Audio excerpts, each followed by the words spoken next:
अगर आप लोग सच में इंसानियत रखते हैं थोड़ी सी, आप लोग सच में सही है, तो ये जितने मर्जी एविडेंस को जो दबाए, डिनाई करे, आप लोग खोलिए उन्हें। आपके पास सारा सिस्टम है, डिटेल में दिखाइए ना पब्लिक को। इसलिए आपको दिया है कि पब्लिक को दिखाइए।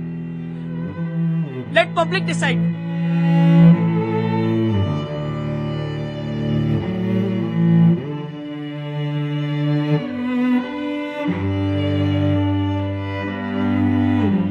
ये वही काले कलर की स्कॉर्पियो कार है जो साहिल की मौत की वजह बनी। तस्वीरों के जरिए हम आपको गाड़ी दिखाना चाहेंगे। आप देख सकते हैं किस तरीके से आगे का हिस्सा पूरी तरह से डैमेज है, यानी साफ तौर पर अंदाजा लगाना मुश्किल नहीं है कि इस गाड़ी ने किस तरीके से टक्कर मारी होगी, टक्कर कितनी जबरदस्त रही होगी।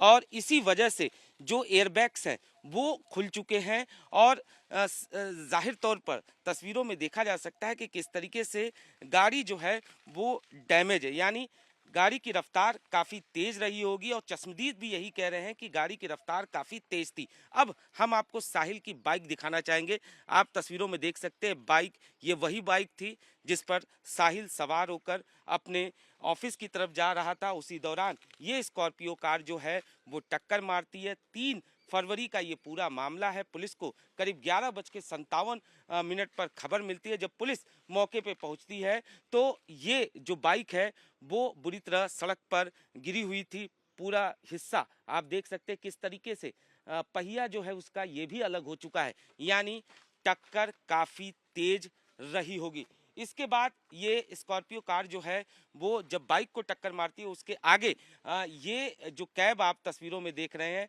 सफ़ेद रंग की ये स्विफ्ट डिज़ायर कार ये सड़क के किनारे खड़ी रहती है और इसे टक्कर पीछे से जो स्कॉर्पियो है वो पीछे से इस गाड़ी को टक्कर मारती है। जिसके बाद तस्वीरों में देखा जा सकता है कि किस तरीके से स्विफ्ट डिज़ायर जो है वो पूरी तरह से एक तरीके से कहा जा सकता है कि न सिर्फ पूरा हिस्सा इसका डैमेज है, क्षतिग्रस्त है, बल्कि पूरी की पूरी कार जो है वो एक तरीके से कहा जा सकता है कि डैमेज है। और यही वजह है कि जो माँ है उनका साफ तौर पर ये कहना है कि उन्हें इंसाफ चाहिए। साहिल की माँ लगातार इंसाफ की गुहार लगा रही हैं। साहिल की माँ लगातार सवाल खड़े कर रही हैं, न सिर्फ पुलिस की कार्रवाई पर। उनका ये भी कहना है कि एक्सीडेंट के बाद काफ़ी देर तक साहिल जो है वो सड़क पर पड़ा रहा, लेकिन उसे अस्पताल नहीं ले जाया गया। इतना ही नहीं, उनकी माँ ये भी सवाल खड़े कर रही हैं कि जब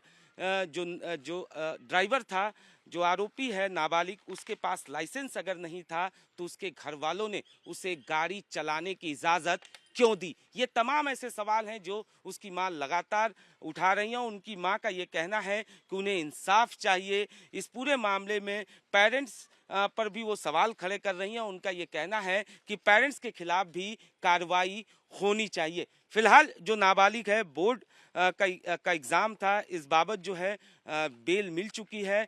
पुलिस का ये कहना है कि मामले की जांच की जा रही है। लेकिन एक बार फिर से ये तस्वीरें आप देखिए, तस्वीरें देखकर अंदाज़ा लगाना मुश्किल नहीं होगा कि इस स्कॉर्पियो कार की रफ्तार कितनी तेज रही होगी, क्योंकि न सिर्फ बाइक जो है वो बुरी तरह से डैमेज होता है, बल्कि ये जो दूसरी कार है स्विफ्ट डिज़ायर, ये भी पूरी तरह से क्षतिग्रस्त है। यानी साफ तौर पर जो आरोप है उसे कहीं ना कहीं एक तरीके से कहा जा सकता है कि तस्दीक करता हुआ नज़र आ रहा है, क्योंकि बाइक बुरी तरह से डैमेज, वहीं दूसरी तरफ ये कार भी बुरी तरह से डैमेज। फिलहाल पुलिस का ये कहना है कि मामले की जांच की जा रही है, लेकिन मां जो है वो लगातार इंसाफ की गुहार लगा रही हैं।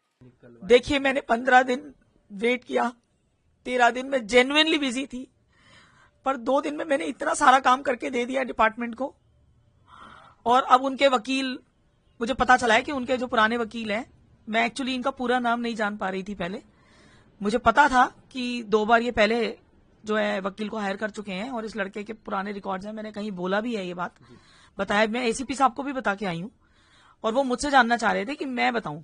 ये आईओ ने मुझसे क्वेश्चन किया था कि मैं उनको बताऊं, तो मैंने उनको बोला था, आईओ साहब आपका काम है, आप फाइंड आउट कीजिए मैं कितनी ऑथेंटिक हूं, कितनी ऑथेंटिक नहीं हूं। उस पर रिलाई नहीं कर सकते ना लोग। तो आप डिपार्टमेंट के बंदे हैं, आपका काम है वो फाइंड आउट करना।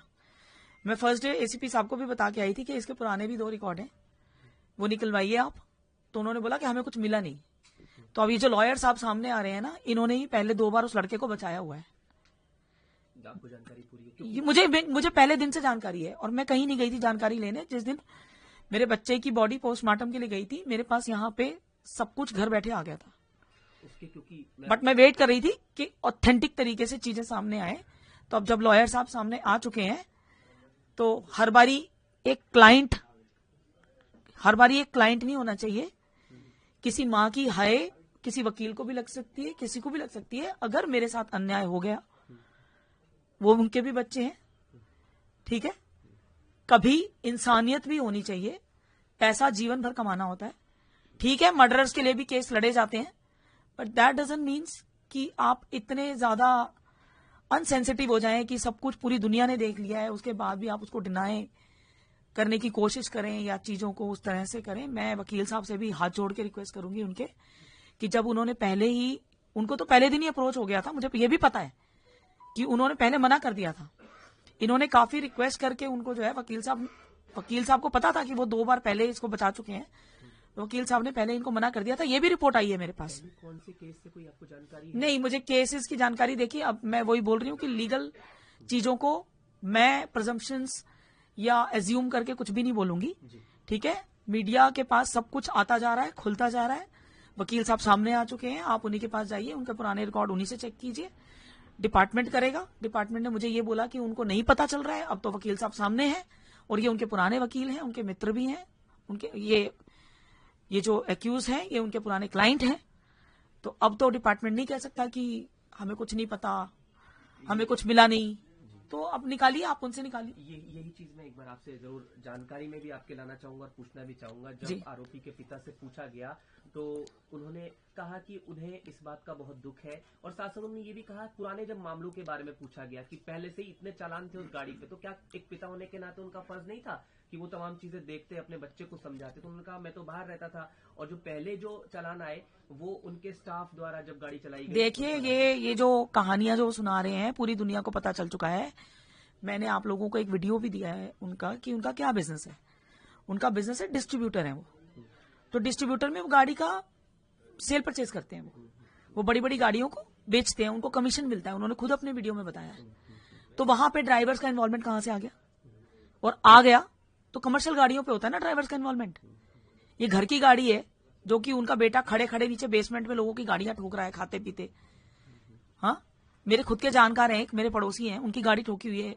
वो तो जब उस दिन उन्हें पता चला सेकंड डे, क्योंकि इमीडिएट वहां पे वो हॉस्पिटल में भी आए थे। जब इंदिरा गांधी मुझे लेके जाया गया, तो मेरे ऑफिस की बच्ची जो थी, जो साथ में आई थी, उसके साथ जिनके साथ मैं जाने वाली थी, मेरे जो नेबर मेरा वेट कर रहे थे ऑफिस में, उन्होंने सबको मार्केट में फोन करके बता दिया कि मैडम का लड़का ऐसे ऐसे एक्सपायर हो गया और मैं यहाँ पे हूँ। तो मार्केट में सभी पुराने हैं, वहां पे सभी इकट्ठे हो गए थे, ठीक है। तो उनमें से भी मेरे एक नेबर है जिनकी गाड़ी, उनकी भी गाड़ी इस लड़के ने ठोकी हुई है खड़े खड़े। और ये मुझे उस दिन पता चला जिस दिन मेरे बच्चे की बॉडी पोस्टमार्टम हो रही थी, उस दिन हमें पता चला ये। तो ऐसे तो अब चीजें निकलेंगी तो आधा द्वार का निकल के आएगा सामने। अब लोगों की मर्जी है, अभी भी वो चुप बैठ के तमाशा देखना चाहते हैं। सोसाइटी को अभी भी तमाशा देखना है या एंटरटेनमेंट करना है मेरे बच्चे की मौत के बाद भी, या वो कोई और एक ऐसा मंजर देखना चाहते हैं किसी माँ का, किसी और बच्चे की ऐसी डेड बॉडी देखना चाहते हैं। ये लोगों के ऊपर है। मैंने तो पब्लिक में जाके पब्लिक से अपील करके ही अपनी आवाज उठाई है। 15 दिन तो मैं चुप बैठी थी, क्योंकि मुझे नहीं पता कि इस दिन मेरी आखिरी सांस निकल जाए, मैं वहां तक लड़ पाऊंगी कि नहीं। मुझे नहीं पता कितने दिन की हिम्मत बची है मेरे अंदर अपने बच्चे का ये सब बार बार देखने की।